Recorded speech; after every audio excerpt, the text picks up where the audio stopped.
Hello and welcome to This Week in Location-Based Marketing, episode number 24 from Ottawa, Ontario, Canada. My name is Rob Woodbridge from Untether.tv. And with me, as always, is... Asif Khan from the Location-Based Marketing Association. In downtown Toronto, Ontario, Canada, and found at thelbma.com. Asif, episode number 24. Always busy, and I just want to remind everybody it's been a while of what we're doing here. This week in Location-Based Marketing is where we sit down and we talk about the week that was, the important news that happened this past week, and talk about what's going to come in the next week. Give our own little slant, maybe a little bit too much, not enough. You guys let us know. But this is where we actually rehash all that information. We put it out there for the drive-in on Monday morning so that you know what's going on in the world of location-based marketing. And last week, as always, a busy week. And we're going to get into it. We're going to talk about Shopkick, Facebook. We're going to talk about Silver Pop, Red Rover. We're going to talk about Jywire. We're going to talk about a bunch of other things. So let's start with story number one. Asif, let's talk about Shopkick, man. Yeah, so Shopkick's a company we talked about several episodes ago, back around I think just after the Christmas holidays was the last time we covered these guys, I think, and. It's actually been a while since anybody's really heard anything from Shopkick. So, the news is they've kind of come out of the dark and said, hey, we're still here, we're growing, and so at the last check-in, they were they told us they were about 750,000 users, and now this past week they said, hey, we've almost doubled that. We're at 1.4 million users now. They've got some great customers. They've got Macy's, they've got Best Buy, and the big news this week is they added Crate & Barrel. So Shopkick does. For those people who don't remember about Shopkick, because it has been since January that was when we last talked about that. I think that was the last time that they came out with anything. Let's talk about Shopkick for a second. What is their technology? What do they do? Yeah, so we talk a lot about various location-based marketing technologies, and there's the Foursquares and that kind of group of technologies that is really focused on deals and driving traffic to locations, to stores, to venues. And then Shopkick is one of a group of technologies that's focused on communicating and marketing to consumers once they're inside of a venue or store. And so the way Shopkick works is they have transmitters set up throughout a store. In this case, Crate & Barrel with the latest announcement.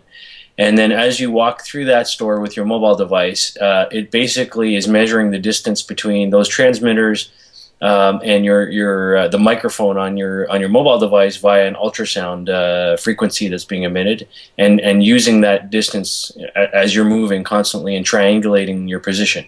And so they know basically within a couple of feet where you are in a store. And then are able to push you deals and offers that are specific to your actual physical location in the store. So if you're in front of the the betting display at Crate & Barrel or whatever it is, here's a deal on get a free set of pillowcases with that kind of thing, because they know that's where you are in the store, as opposed to you're over in the fine china section.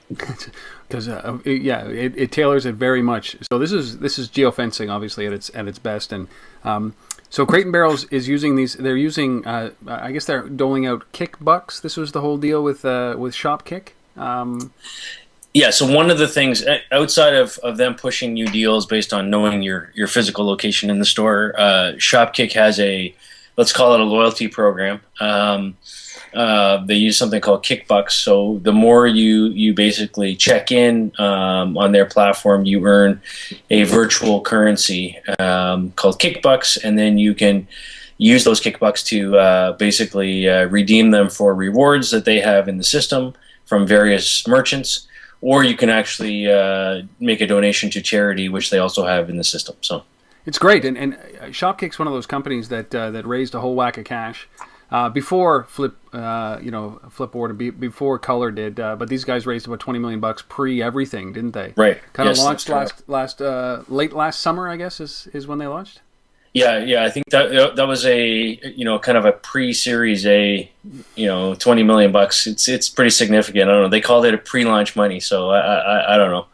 Yeah. But anyhow, it's yeah. So they had about 20 million bucks. And they've done well. They're they've got some big brands on board. I think their total network now is about 1,500 locations that are Shopkick enabled, and about 160 malls, 39 states, I think, from last report I read.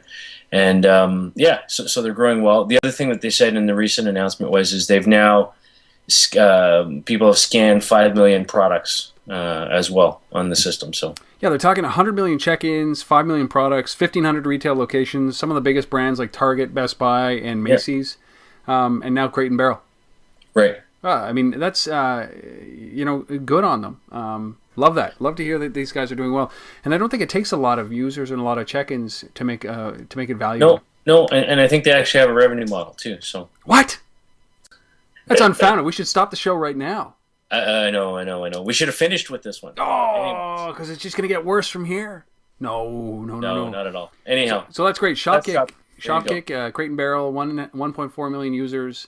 And growing steadily. That's some good numbers. It just doesn't seem like a lot of numbers, but again, it doesn't take a lot because it's such a niche product for retailers. So, second story, maybe a little bit more controversial than the Crate and Barrel and Shopkick is Facebook paying for people to watch ads. Yeah. No, I was a bit shocked when I read this. I have to admit, and it's interesting. So basically what Facebook is saying is, we have low click-through rates on our ads today. Yes. Up until now. And that's not all ads, but in particular around some of the gaming environments that they have, the ads that run inside of games. And so they basically said, hey, let's try a little experiment. We're going to pay people 10 cents for watching an ad. And that 10 cents is going to be given to the consumers in the form of Facebook credit.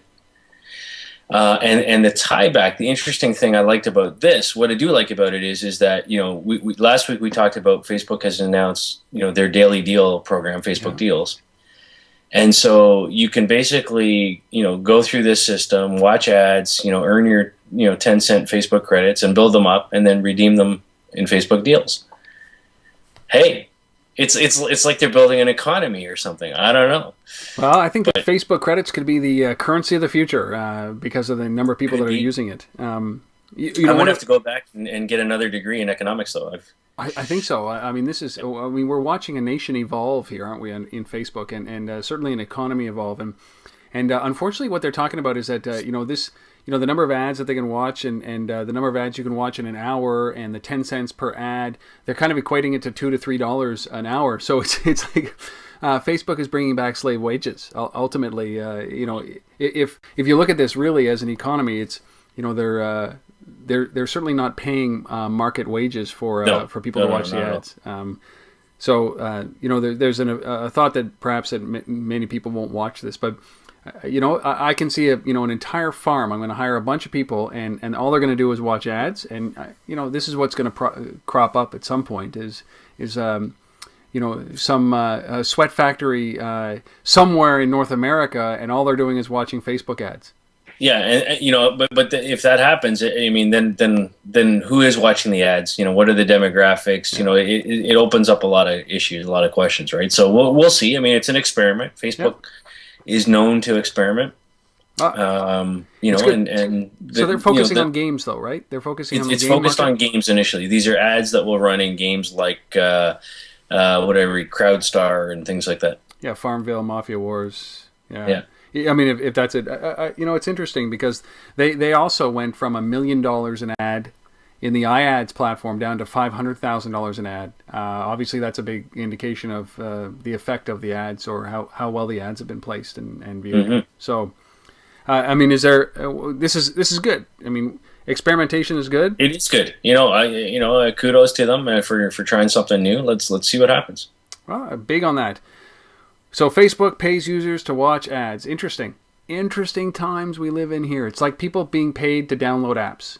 It's the equivalent, right? There's an opportunity to manipulate or change the game, people are going to do it, and this is one of those things. So Facebook pays users to watch ads, $3 an hour. Apply now. Our next story is the cooperative group and O2. Let's talk about this. This is an interesting one. It is interesting. So we've talked about the O2. So this is over across the pond in the UK. O2 a while ago we talked about their relationship with Placecast and kind of embracing geofencing technology, and they've giving away smoothies at Marks and Spencer's. That's right. Yeah. And Starbucks was also part of the original rollout. Okay. And so they've done very well. So just again, like Shopkick, let's do a quick recap to explain to our followers kind of what's going on over there. So Placecast is a geofencing platform that is licensed to carriers. O2 is one of the biggest carriers in the UK, and so consumers basically through their carrier opt into location-based services and opt in to get deals on a set frequency. And so the way one of the cool things about this, one of the advantages of this kind of carrier-centric model versus, say, a Foursquare is that this is available on all phones. It's not just smartphones. It doesn't require an app. It's delivered. The deals and so on are delivered to you via SMS. Yeah. And so this latest announcement is the Cooperative Group, which is one of the largest grocery chains in the UK. Has partnered with O2 and is going to deliver as you come within proximity. They're running a trial. It's from May the 4th to June the 11th. And basically, as you come within half a mile of a cooperative store, you get a text message offering you a free 500 milliliter bottle of Dr. Pepper. Do the pepper, baby. Pepper. I'm a pepper. You're a pepper. Hey, now, I got to say, I'm not a big fan of Dr. Pepper. But, my wife loves Dr. Pepper, but we're not going to fly to the UK for this. No, but, it's an experiment for cooperative, I would say. The grocery chains in general have been, slow to move compared to, say, some of the big clothing retailers. And so we'll see whether this works for them. What is really cool about this is O2 has been somewhat successful in kind of getting early adoption, getting people to opt in. From the time they launched this service in January to within 6 weeks, they had 2 million of their subscriber base opt in to receive location-based deals. That's big. And that's a big number, I think. I mean, I think it's significant to have 2 million people on this. So the whole idea here is that people sign up. They sign up beforehand to accept deals. They get the deal within a certain, that radius, obviously, of the store. And then the whole idea is to drive them into the store. Is that what this is about? Like, come in and redeem this for a free Dr. Pepper. Right. And while you're here, who knows what you're going to buy. Right. Well, and do you know if it's limited to one per person, or can you go every day, or does it matter? Do you know? No. So what happens is when you opt in with O2, there are some rules around it. So I think you have to be. I'm not sure what the age is, but I think it's like you got to be 34 or something, over 18 or something to even participate. So right away, there's some some kind of weeding out right there. And then I think the second piece of it is I think you can only receive. I'm not sure if it's one deal per day or if it's 3 deals per week or something like that. There's some limit to it. It's not like you're getting inundated with deals all day. Yeah. Well, I like that. I mean, for a grocery chain, there's 3,000 stores nationwide, and from that perspective, they're not Luddites, are they? These guys are leading the way. Even Marks and Spencer and the Cooperative Group, good on them for doing it. Yeah, and a lot of these guys over there too in the UK. I don't know if Cooperative is one of them, but I know Marks and Spencer is certainly looking at it. Is testing NFC this year as well for payments. Yeah. So they're certainly testing and experimenting in a large way. I wonder if that's just because for mobile penetration and adoption and use of every day, I think that it's just farther advanced in Europe and in Asia than it is in North America. So from our perspective, it might seem that they're leading the way, but perhaps because NFC, QR codes, and certainly place-based or proximity-based stuff has been around for a little bit longer over there, and adoption and use of cell phones is much higher. I wonder if that has anything to do with this, that they may be trailing, but to us they're leading. Who knows? Yeah. So the cooperative group working with O2, and that's great. I mean, O2 is working with some great companies and offering some good deals, and seems to be on the leading edge here. All right, now we're going to shift here to something. Here's another term that I'm surprised it hasn't come up. I keep thinking of like Brangelina whenever I hear these things where you jam a bunch of words together. So let's talk about Silverpop and their new term, Motional. Motional. It's like social, mobile, location, mail, mail, all smashed together. And out of that, you get Motional. You get Motional. Anyhow. I like Brangelina better, right? Just between you and me? Yeah. Well, okay. So what is Silverpop? So Silverpop is a email marketing, social media juggernaut. Been around for a while. Lots of people use these guys for email marketing. And, we talked a while ago about Constant Contact and their partnership with We Reward. Yes. I still have trouble saying that one. Tough. We Reward.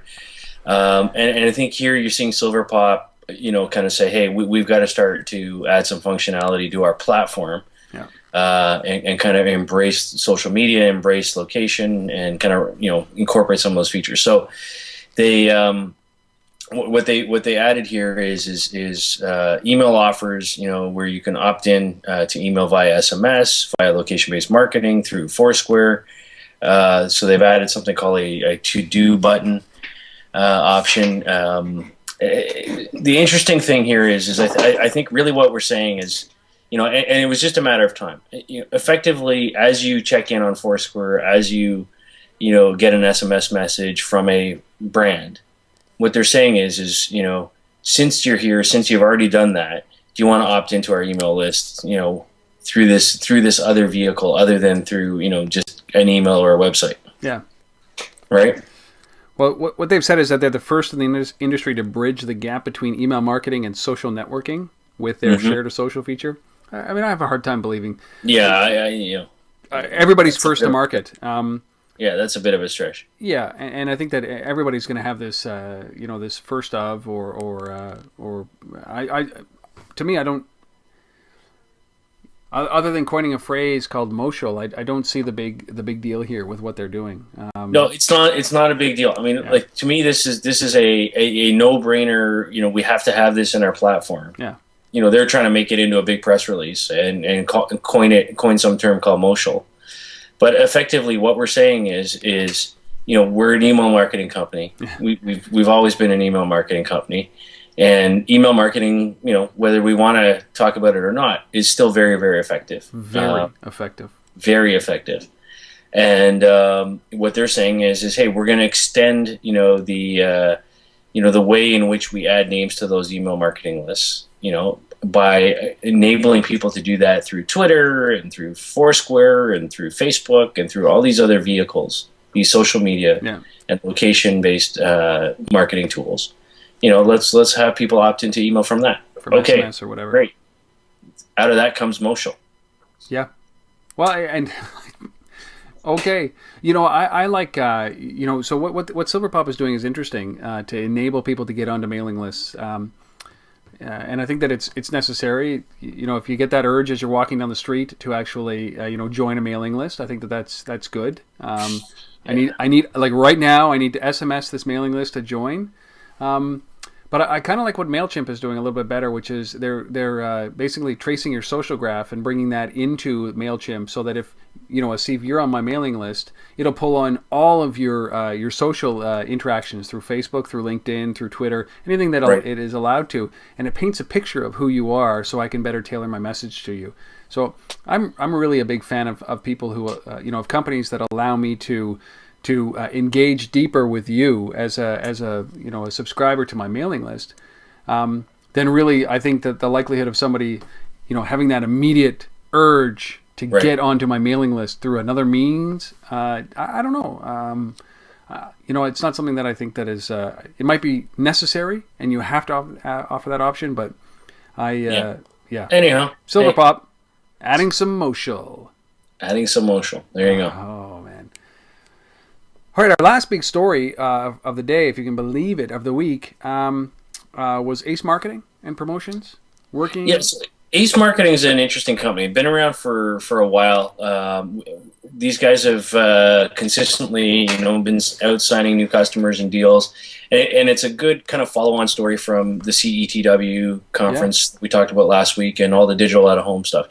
So what Ace Marketing does, these guys have basically announced something, a new kind of offering that they're calling Mobiquity. Is that right? Mobiquity? I think so. Mobiquity Networks. Mobiquity. Motional and Mobiquity. Yeah, Motional Mobiquity. There you go.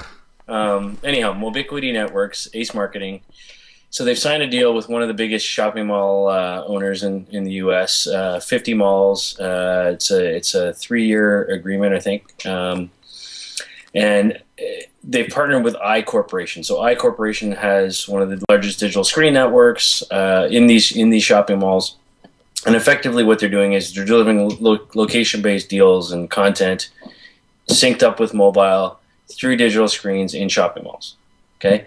And they're not the only ones doing this, by the way. We've talked about Aku a while ago. These guys are big in shopping malls. And quite frankly, I like what Aku's doing a little bit more than what these guys are doing, honestly, because just going and saying, hey, we have access to all these screens and we can deliver location-based content and people can connect to them.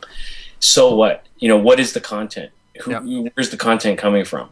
Versus Aku, who's got licensing deals with, Xbox and Sony and Universal and stuff that kids want, content that kids want when they're in these shopping malls, because it's teenagers anyways that we're talking about. Yep. So good that they've got a relationship. Good that they've hooked up this network. I'm waiting to see what content they're going to bring.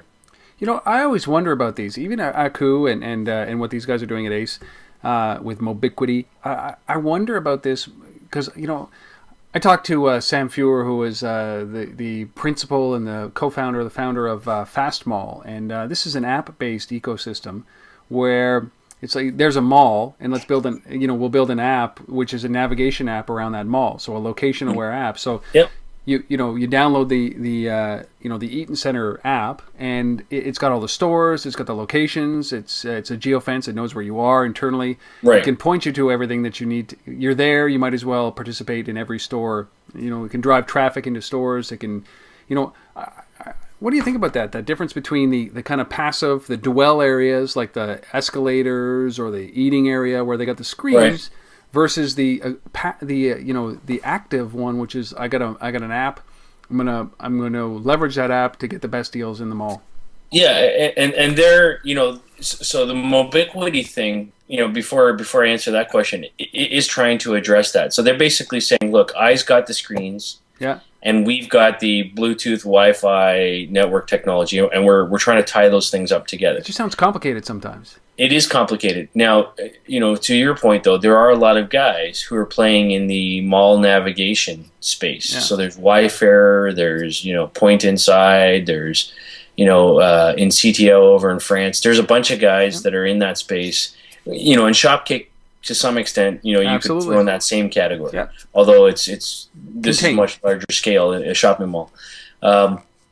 So yeah, there are a lot of guys fighting for that, and I don't know. I mean, I think, I'm the guy who walks up to the old, kind of lit up, information sign, with the map of the mall, and I look at it and I go, okay, I got to go to D6. You are here. Yeah. You are here, and this is where I'm going. I don't know if I'm going to sit there with an app and kind of follow it around. I'm for me, part of being in a mall, honestly, is, and I think for a lot of people is, you're people watching. Yep. I'll tell you though, see, part of being in a mall for me is getting out quickly. Yeah. Well, no, but when you're there though, like, honestly, it's, and I think for a lot of guys, anyways, the wife is off in the store, you're standing around, waiting, and you're people watching. Yeah, I can see that. I'm not there with an app navigating. Now, if you want to push me some deal for, $100 off some golf clubs today, okay, I might walk into the Sports Authority or whatever. But yeah. Well, yeah, I mean, it's an interesting story. I think that this is going to be. There's a battle for the screen. There's a battle, multiple screens. There's a battle for your television and interactivity, and that gap between you and your couch, or the TV and your couch.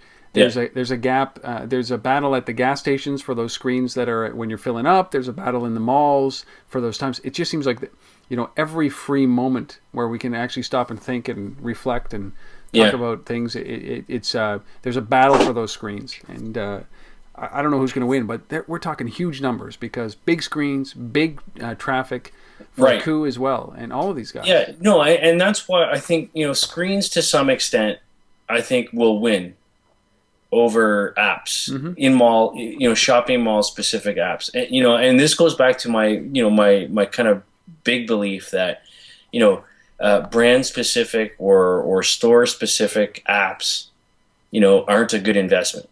Because, again, we were talking about apps earlier before we got on this today. How many apps do you actually use with any kind of regularity? And the answer is, 4 or 5 maybe.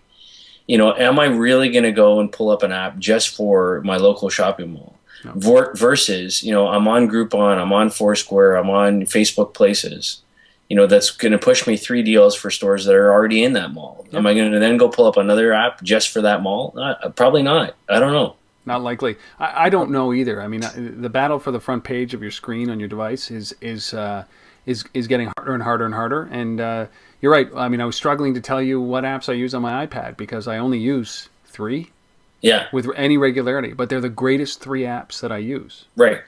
And we talked a couple weeks ago about XDefi's Retain, and I think tools like that I love because it is going to drive people to, investigate whether or not this is an app they're really going to use or an app they really want. Yep. And engage people around those apps. But anyhow, that's we don't need to get into that today. So Mobiquity Networks, Moshel, Co-operative Group, and O2 giving away Dr. Pepper. Facebook pays users 10 cents to watch an ad, which kind of equates to about $2 or $3 an hour.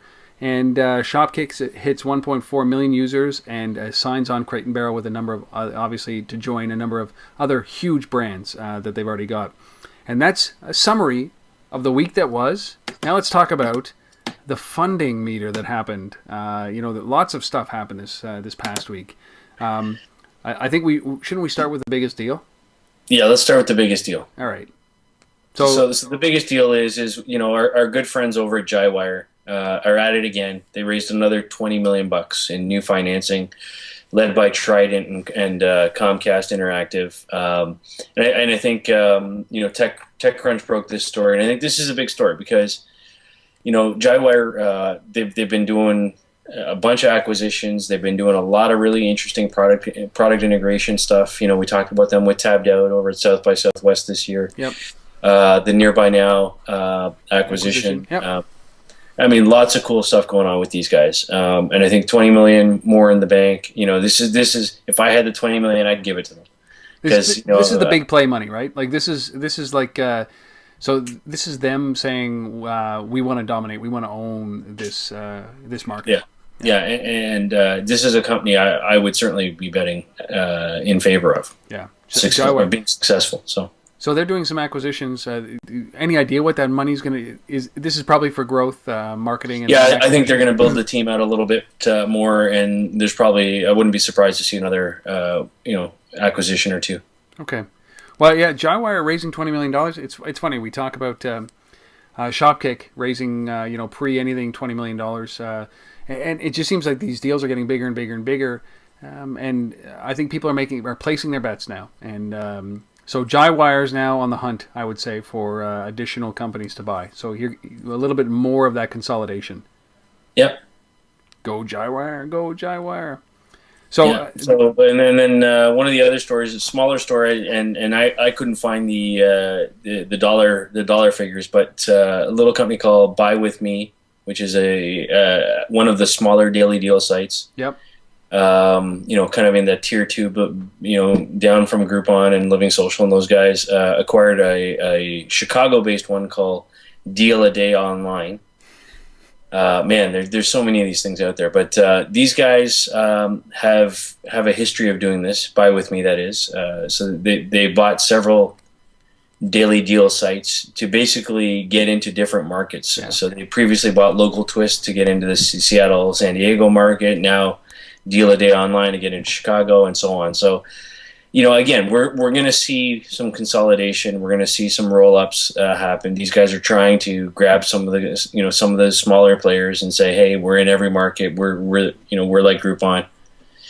Well, this is the consolidation happening where the business model isn't probably generating the revenue that they wanted to, and you know, these guys are.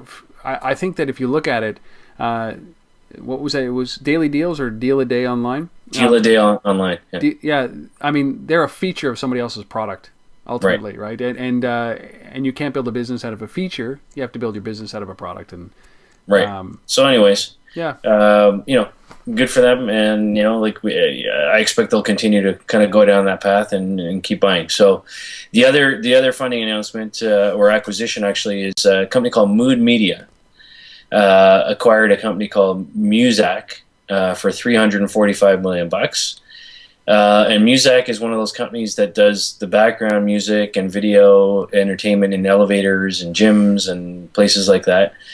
And this is interesting because, you know, we're here to talk about location-based marketing. And, you know, I would argue that, you know, this kind of music, as you're in the elevator or, you know, you're in a gym, you know, this has the ability to market to you as well in a different way. absolutely. And it is a location. I mean, an elevator's a location. There's ads running in there on the screens. There's all kinds of things going on.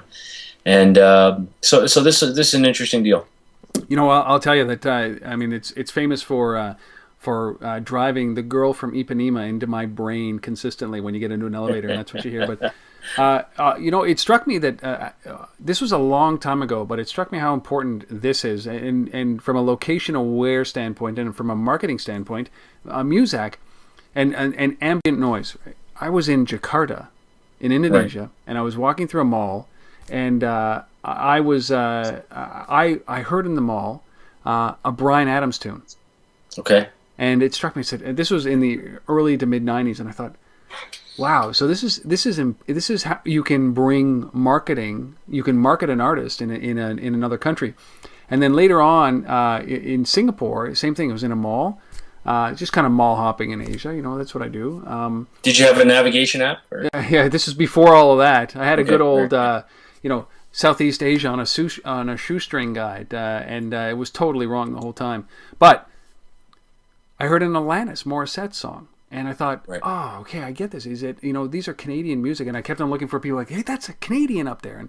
But when you start to think about how location, it's hard to penetrate the music industry around the world. Something like this, like an acquisition like this, even playing in an elevator, I think is, as you said, it's a great place-based opportunity to advertise or market. Brilliant. Absolutely. And Muzak's been around forever, man, like forever. So back before place mattered, they were just the annoying music in the background. So that's the funding. So a couple of acquisitions, Jywire raising $20 million. Our product this week, Red Rover. Yeah, is Red Rover. You know, so we go from playing Foursquare to playing Red Rover. So it's like my youth, my childhood relived here. I'm waiting for the kick the can game, social game, right? Kick the can. Yeah, or dodgeball. You know, we had dodgeball that became Foursquare. So I don't know. But anyways, Red Rover. So Red Rover is a New York-based startup. And run by a gal named Catherine Tucker. Great gal. I met her at Wear 2.0 a couple weeks ago. And so effectively what Red Rover is, it's like Foursquare for moms. Okay? It's Foursquare for moms. And so this is a very targeted location-based platform targeted to moms. And it's basically a private social network for parents to research and share everything from, child-friendly restaurants, the closest hospitals, emergencies, and most importantly, it's focused on setting up play dates with other moms and their kids, or dads for that matter. Yeah, but for the most part, they're it's moms they're targeting, and New York-based, great little startup, and what better time to talk about moms than Mother's Day? Today's Mother's Day, so there you go. It is Mother's Day, and I this app kind of allows you to say where you are, where you're going, and it's just kind of like a broadcast. You can broadcast with people or just let people know that you're going to be there. I think this is a neat thing, and it's all done privately, as you said. So that's Red Rover. Now it's not Red Rover HQ. Don't go there. It's redroverapp.com, which is the app, and I think that it's worthwhile if you're into this. And I think that when you talk about this is niche. And that's what I love about it, is that there's actually a customer for this. You can define your customer. Absolutely. So who is it that runs that? Red Rover? Catherine Tucker. Well, God love her. She must be a mother, and you know what? As a father who's very active in his kid's life, I think that this would be very good as well. And I see a big impact with a little product like this. Again, I think this is a subset of something that Foursquare could do, but I love that they're doing this with a niche. And if they build it up enough, they don't need hundreds of millions of users. They just need very, very active. Yeah, and just one other comment, just because it just popped in my head, with all the speaking I do and moderating panels in this space, one of the questions I get all the time, from the audience in particular is when we get into that discussion about privacy and security and how many people are using location-based apps, at some point you always get to it's the women that aren't using them. Yeah. Right. It's most of the users who are there are men, and it's young men, and it's that age demographic, and we're the women. And so that another reason I really like this is it's run by a woman, number one, who gets it. And number two, it's targeted to women in particular. Not that dads can't use it. I'm not saying dads can't use it, but I'm saying it's targeted to to women for the most part.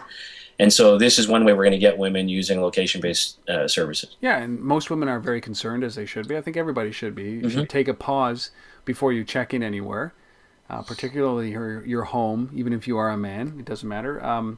Because of privacy concerns, and that always comes up. And I think that having a closed network for mothers or for fathers who want to interact with other mothers and fathers, I think it's great. Private though, closed network. And again, like on that front, I always tell people don't check into your home. No, don't. Check into what I do here is I check into my neighborhood. Yeah. Right. So I'm home. I'm in my neighborhood. Right. Yeah. But that's it. Like it's not my specific house or anything like that. But anyhow. But I'll find you, Asif. One of these days. Yeah, I know. One of these days I'll find you, and we'll do this in person. All right, so that's Red Rover. Red Rover 8. That's redroverapp.com, and good on that. I love the niche. So on to our resource, NetSparsh. I thought this was a spelling mistake, but it's NetSparsh. This is a pretty neat. 9 killer tips for location-based marketing. Yeah, 9 killer tips for location-based marketing. So this is NetSparsh is actually a blog that gets pretty good readership. It's I believe it's an Indian company, and these guys they put together a nice little list. It's a post that's a few months out, but I was going through it this week. It came up in my Twitter feed, and I went through the list and I said, hey, this is a nice little summary of things that you should be thinking about when you're doing location-based marketing. So anyhow, check it out. NetSparsh, 9 killer tips for location-based marketing. And we'll include the links obviously in the show notes. But this is really a good summary of where to begin in this space. I think when you talk about it, but it's very thorough. And it really, even it tells you, to avoid common pitfalls, and it lists the common pitfalls, and it tells you what market or what platforms to get involved in and how to do it. And I like that, with links galore. So that's great. 9 killer tips for location-based marketing from NetSparsh, and we'll include the links obviously in the show notes. Right. All right. That's it. That's it. Really? Another week in location-based marketing. close down. Episode number 24. You are heading out to Los Angeles for what? Your weekly trip to the West Coast? Your weekly one night stand on the West Coast?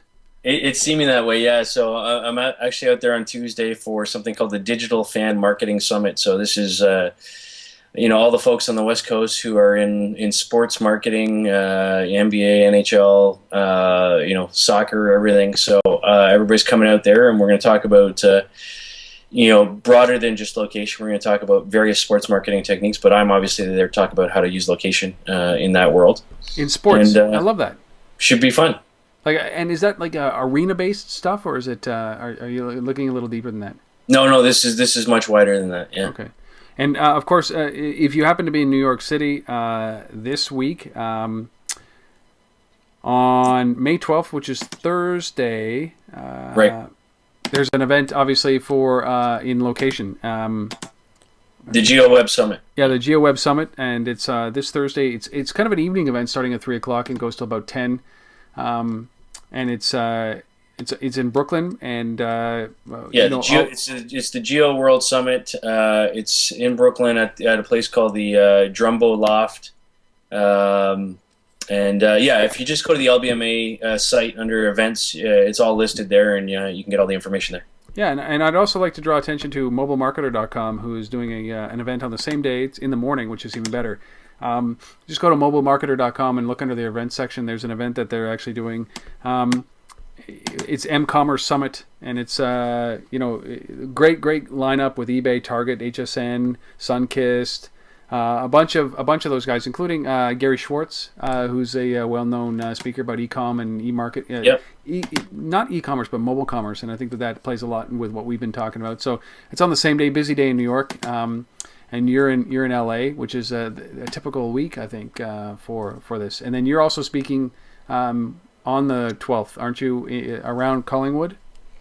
Yeah, I'm up in Collingwood for the Institute of Communications Agency's Future Flash event. So yeah, busy week, man. It is a busy week. So we'll try to connect while you're in LA, get the lowdown there. But as always, we will be here next Sunday doing this. Episode number 25, and it's going to be a great week again for the world of location-based marketing and place-based marketing. Asif? You got it. All right. Thank you, sir. Folks, thanks, Rob. Thank you for listening. Thank you for watching. Without you, there's no reason to do this. Let us know what you think. We really appreciate the feedback we got last week, the week before. We love that you're, more and more people are watching and listening to us and tuning us in. Spread the word. We love hearing feedback. Untether@gmail.com, or where you found this at the lbma.com. Leave a comment, leave a note, leave a message. Smoke signals, SMS, MMS. Doesn't matter how you do it, just get in touch with us. We'd love to hear from you. And if you want to be on the show, if you want to be a featured product or a featured resource, flip us a note. Pretty easy way to do it. Give us some motional. We'll give us some motional. Nice way to do it. All right. Thanks, Asif. See you next week. Bye.